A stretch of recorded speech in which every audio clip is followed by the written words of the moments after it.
Dr. Robert Watts, from the South Bronx in New York. I'm proud to be from New York City, and the Bronx in particular, because it's sort of indicative of my life's triumphs. I've overcome a lot.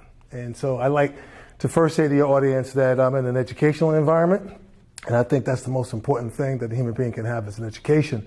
It is with the education that I overcame illiteracy at 15 in New York City, and I think that sort of self-determination is the main reason why I'm able to be here this afternoon with you. I have 3 children, 3 grandchildren. I'm excited about that.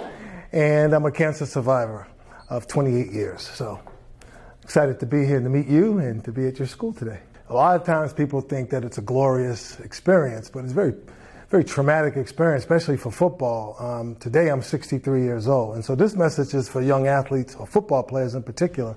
I'm not here to discourage anyone from playing football. I mean, everything has its purpose in life, but I want to say that the experience was very traumatic physically and sometimes emotionally to me. At 63 today, I've had joint replacements, I've had multiple surgeries, I've had concussions, I've had detached retinas. So it's a very violent game, and if there's any other opportunity to do anything else with your life when you're a young person, I would say concentrate on that, because there's a price to pay for playing a high-speed collision game like football. Wanting to do something, and when you're a child, can be really confused with the desperation to do something. And so I had a deep desperation to overcome poverty.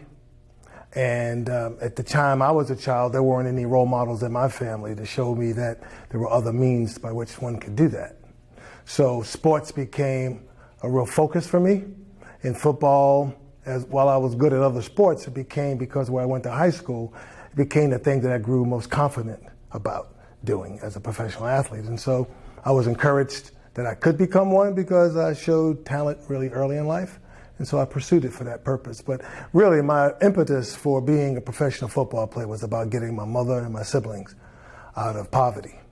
I wished I would have had someone in my life at that time. I didn't have a father growing up, so I wish I would have had someone in my life at that time to help me to have a little better self-esteem, to give me a sense of stronger self-efficacy, that I had the capacity to do more than just be one-dimensional as a football player.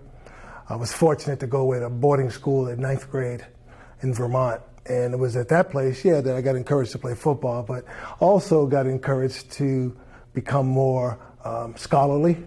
And so as a result, I didn't lose myself to football. I was able to balance myself and graduate from the boarding school, able to get into schools like Cornell, Boston College, so forth and so on. So I understood the value of education, but even though I was pursuing the education, I was still poor, right? And so I knew when I graduated, I wasn't going to be able to find a job that was going to be able to, make it expedient for me to become rich or have enough money to take care of my family, pay my brother's way through college, things like that. So football became the easiest way to do that. And so your question, would I encourage other kids to do it? I think it's circumstantial. It depends on the situation and the circumstances that they're dealing with in life. And if you're gifted and you're going to make a lot of money and that's real clear to you, and then you got to sometimes take what's available to you and do that. But you got to have other options. I don't believe in falling onto something or falling back. I believe in moving forward. So an education allows you not to fall at all. You can just simply strategically move forward. Because that career is ephemeral. It's going to end shortly, no matter how good you are. And you better be prepared for something else in life. So I don't have canned presentations off the shelf that I do for people. I'm not a motivational speaker. I'm an educator by profession. I was a professor in the university for a number of years. And so my first job is to inform and to enlighten people, to awaken what already exists inside of them. So if anything, when I'm finished speaking, I hope people are better informed after I speak, regardless of what the topic might be. But that topic is awfully chosen by that audience. The mission statement is that people become self-empowered and therefore self-reliant. Achieving solutions through people, though, specifically means that inside organizations, what is the greatest resource that you have? You have the technology that's available to you, but when you really are at your best, you realize people aren't a resource. They use the resources. And so that awareness really is the empowerment in organizations, because it speaks to the interdependence that people find with each other and the enlightenment that comes from knowing that you cannot be successful without the help of some other human being, regardless of what their title is in your organization. So you cannot create real, authentic, and reliable solutions until you understand who's working with you to do that and value that person. It's the greatest lessons I've learned. To be humble at all times. Appreciate what you have. It's not easy, especially when you come from poverty. You're never comfortable. So I'm learning at 63 to just, to be content and to trust what the universe and what my God has to offer to me on a day-to-day basis, and let it be. What is your greatest accomplishment? My children, that they were chosen to be my children.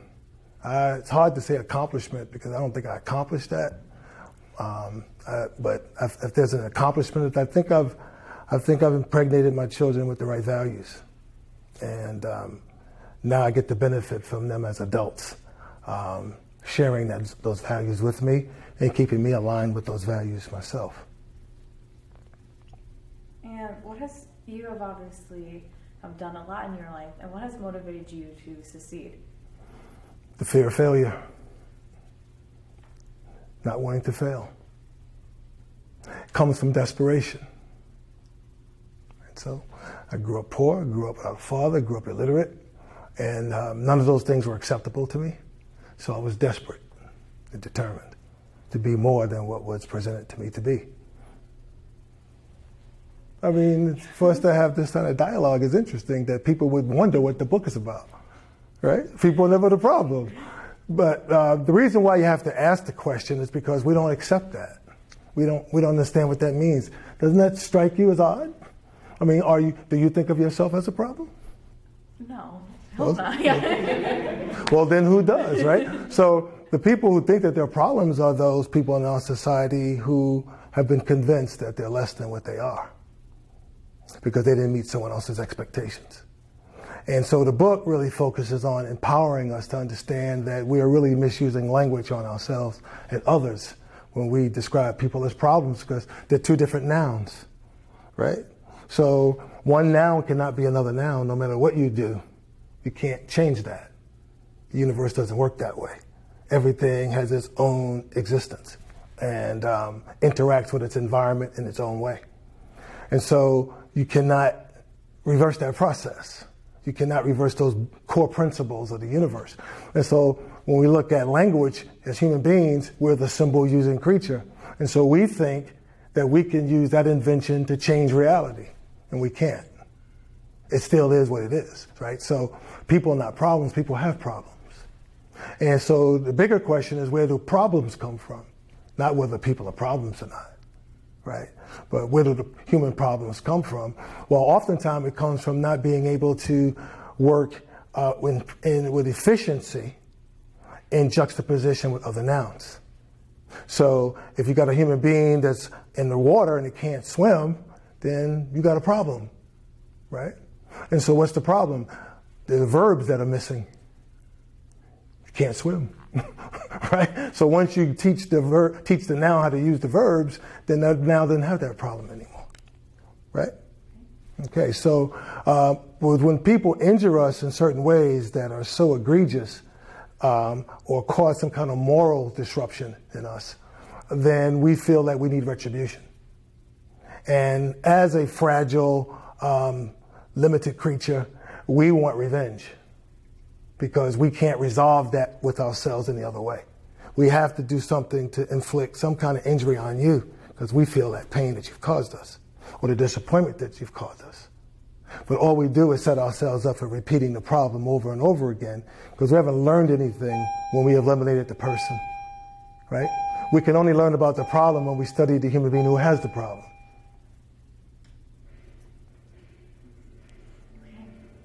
Well,